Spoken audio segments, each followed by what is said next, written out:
we've been fighting a lot. So we're actually going to see people coming together a little bit more and saying, okay, these are my grievances. These are the issues that I have. I want to hear your side and how can we work this out? Because Libra is all about like balance. It is.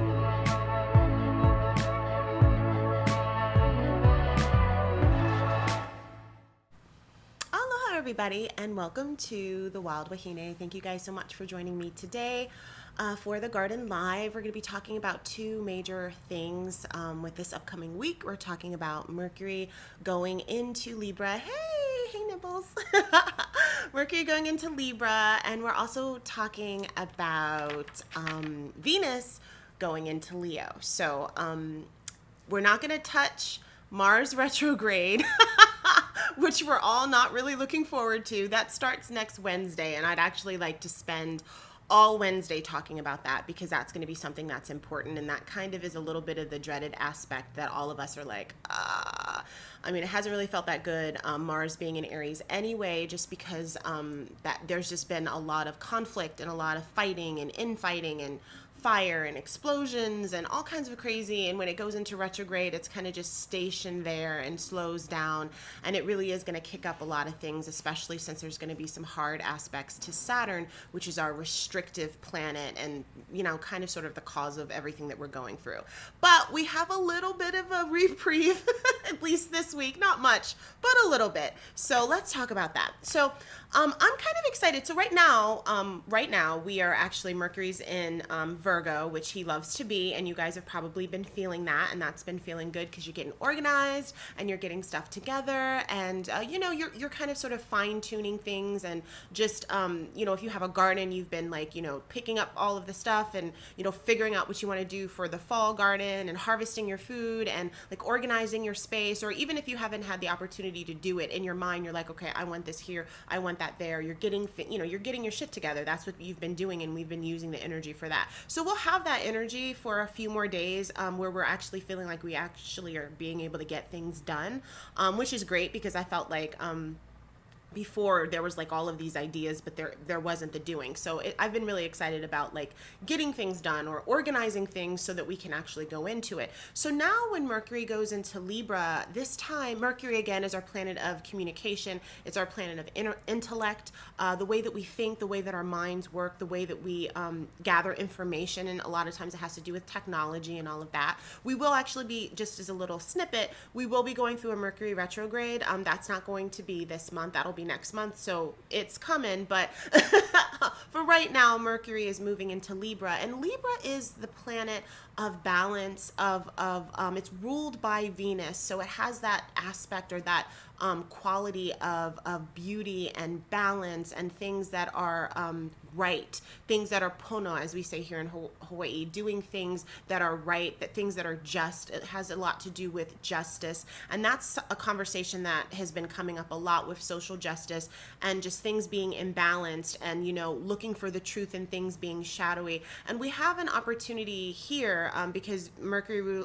moves into Libra from September 5th to September 26th. So it's a little roughly over, I think, 3 weeks, where we're actually going to see we've been fighting a lot. So we're actually going to see people coming together a little bit more and saying, okay, these are my grievances. These are the issues that I have. I want to hear your side, and how can we work this out? Because Libra is all about like literally the scales of balance and balancing out things and hearing both sides and really making sure that you're coming to what's right and what's going to work for everybody. We haven't really felt like we've been in much of that energy because we still, and again, we still do have Mars in Aries, like, you know, really squaring a lot of this energy, and it's making it difficult to have these conversations.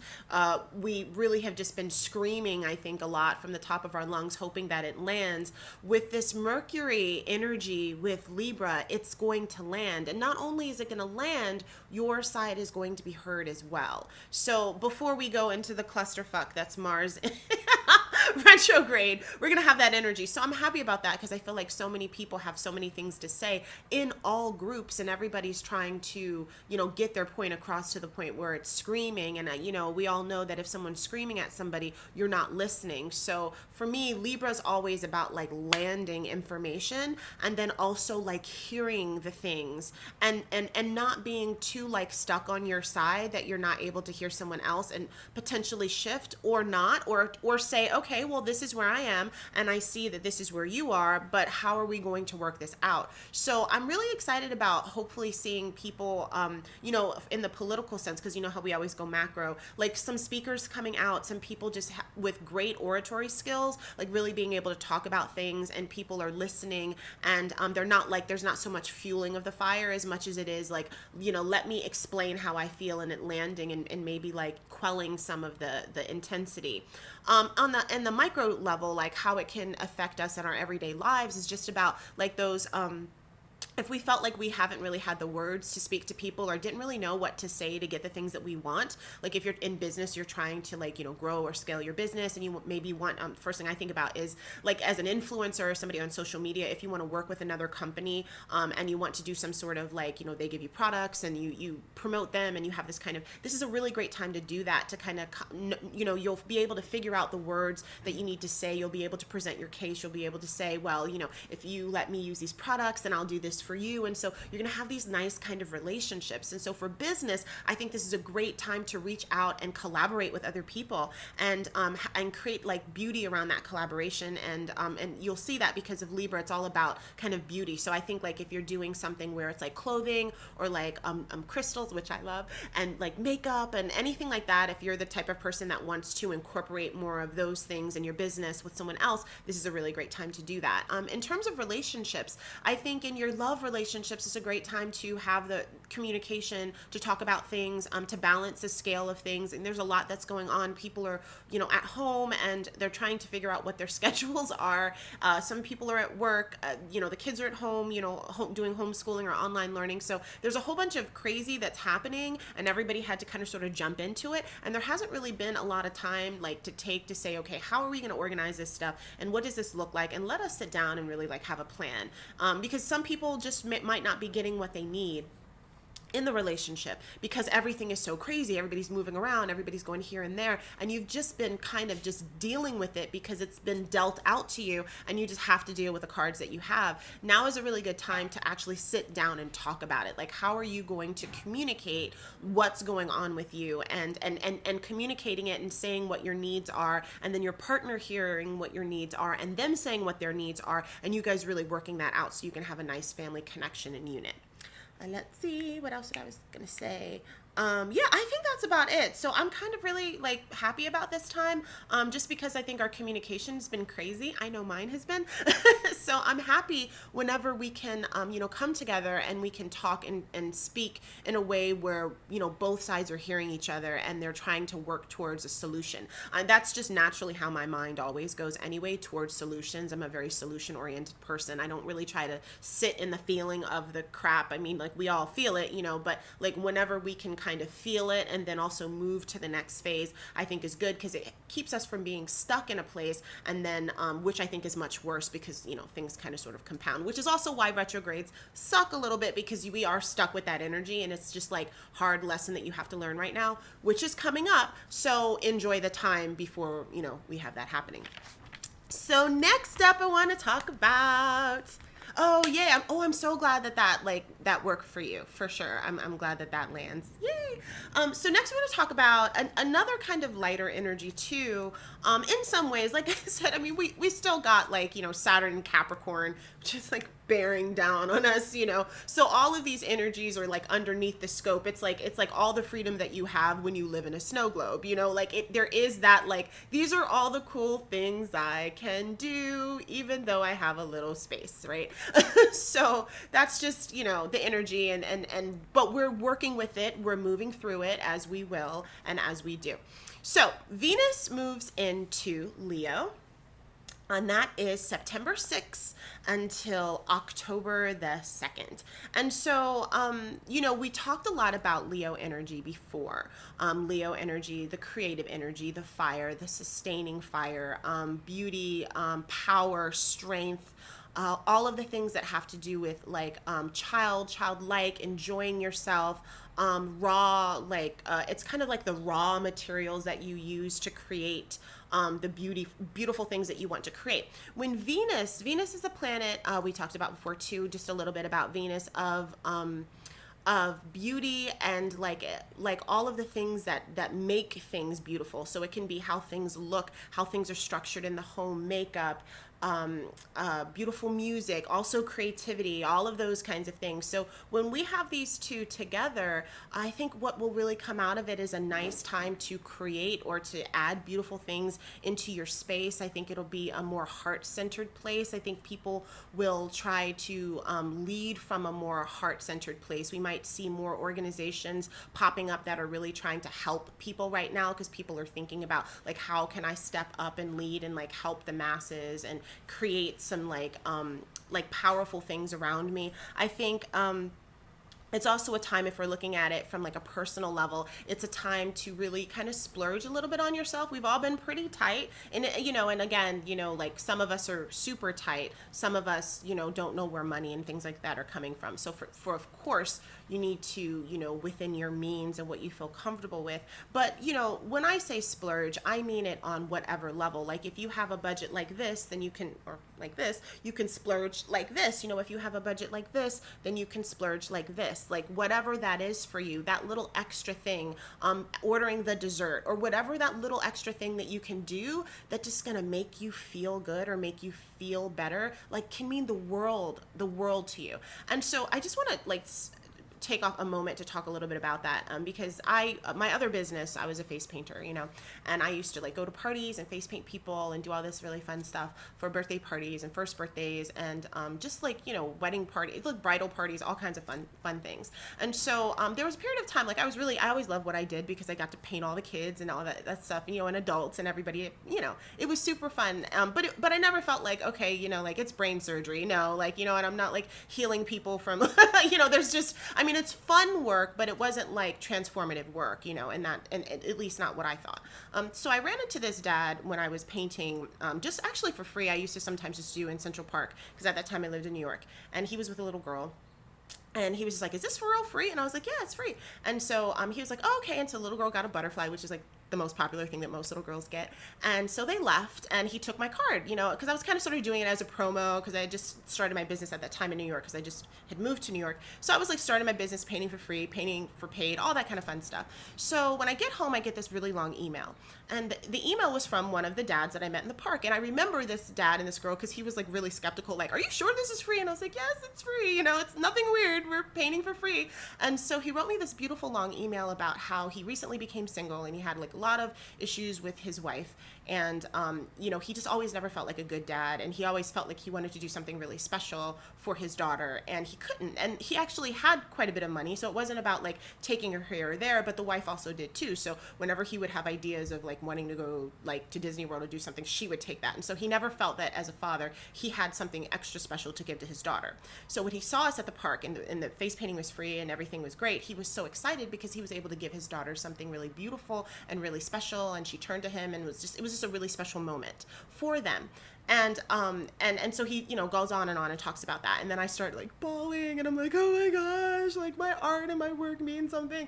And so it was just really special to me to see that like something as small as that, something like, face painting your face, makeup on the face, paint on the face, transformative art could make the little girl feel so happy, as she's going through this, her parents recently being separated, and the dad feels so happy. And so that's what we're talking about. I'm talking about like the things that you can do, all the transformative fun things that you can do to make somebody feel good. And it doesn't have to be this huge big thing or big expensive thing, whether you're doing it for someone else or whether you're doing it for yourself. You're still like transforming someone through beauty and art, and you're bringing like your artistic self or your gifts, or you're buying other gifts, or you're purchasing things that make you feel beautiful. You're the people that you love, you're getting things for them, or giving them experiences that make them feel beautiful, and that can really transform people, in a way that I would have never thought that my work as a face painter was transformative. And that's just one of actually many stories that I have where people have felt that like my art on people's face and bodies have really transformed how they feel about themselves and their family and brought some joy. So just know that like in the things that you purchase for yourself, the little things, the things that are given to you, the things that you give to other people can really bring joy and shift a person's mood, especially right now, right? When we're all going through like a really heavy time, and it's a challenge. It's a challenge sometimes just to keep your head up and move forward. So anyway, with Venus in Leo, those are some of the things. Like if you're feeling like you wake up in the morning and you're feeling like a little grumpy and you're like, I can't today, throw on some lipstick, or throw on your favorite outfit, or throw on like that like top that like the fabric feels really good against your skin. It feels good. It's a tactile thing. Venus is all about like all of the things that are like tactile, all of the things that make you feel good. Leo's all about the things that you kind of sort of like bust out with, and you're this like kind of heavy queen energy. It's like, the Queen of Wands and the tarot. It really is this kind of sort of luxurious kind of energy. Just as a little aside, my Venus is in Leo too. So this is like energy that I guess I either exude or I have as well. So there is this luxury, and there's actually like quite a few interesting celebs that have Venus in Leo. Madonna does, Jennifer Lawrence does, Whitney Houston does, Coco Chanel did, a few other people. And so you kind of can see by those like iconic characteristics of women that have Venus in Leo, where it's this like kind of queenly energy. It's a sustaining energy. It's an energy of beauty and power. And it's about using feminine power, which is something we don't always talk about. Like when we think of power, we kind of think of like power, and we think of like a more power in its more masculine sense. And Leo, for that matter, is actually a masculine sign. But when you're coupling with Venus and Leo, Venus is the feminine, right? It is all about like the things that are soft and feminine. And you have that power and strength from Leo, or the strength card in tarot, which is actually a woman, like, with her hand around the mouth of the lion and kind of taming the lion through femininity. I mean, that is the card. The strength card, I think, is probably the most powerful card that's associated with Venus in Leo. And so you have this ability and this idea, like on the personal level, to get the things that you need done, but in a soft, kind of beautiful way. There's a way that you can, I remember I had to renegotiate a contract it was get out of a contract for one of my condos. This is a long time ago, and I had all of this information that I had put down. And so I ended up like getting completely dolled up, lipstick and everything, bright red lips, because red is my power color. So typically if I'm wearing red, my own personal thing, I'm like, if I'm wearing red, no one can say no. So I go in, I'm able to renegotiate this contract and everything, and I'm like, it's because the red lips, which is kind of silly. But, like whatever it is, whether it really was because of the red lips, or whether it was really because like I felt beautiful while having red lips, which is one of the reasons why I was able to go in and negotiate my contract, and I felt good. So I stood in that kind of energy, and I was able to be powerful in that space and then get the things that I needed to get, And so again, we use these tools as tricks sometimes, whether they directly work or not. A lot of times it's basically about shifting how you feel. And also I was going to say too, that's like that kind of Cleopatra energy as well. So anyway, those are the two aspects that we're focusing on that are coming up for this week. If you guys have any questions, you can just leave them in the comments below. I do read all of my comments and I respond to all of the comments. If you have something a little more personal that you don't want to leave, you can always put that in a DM to me, or you can email me at kaylani@thewildwahine, Thank you guys so much for joining the Wild Wahine. I am Kaylani, and I always am here Wednesdays at 1:11 live, and then I put this up on IGTV. And then if you want to go check out other videos or check out this video on YouTube, you can do that as well. If you would like to book a tarot reading, if you have questions about relationships, if you have questions about like business or what you want to do, or if you're not sure, or if you just want some clarity on what's going on in your life, for sure, feel free to book a reading. All of my information is at the link in the bio, and you can also find it below at this. And if you would like to do some in-depth work looking at your natal chart for astrology, we do that as well. So thank you guys so much for tuning in. I hope you have a beautiful day, and aloha.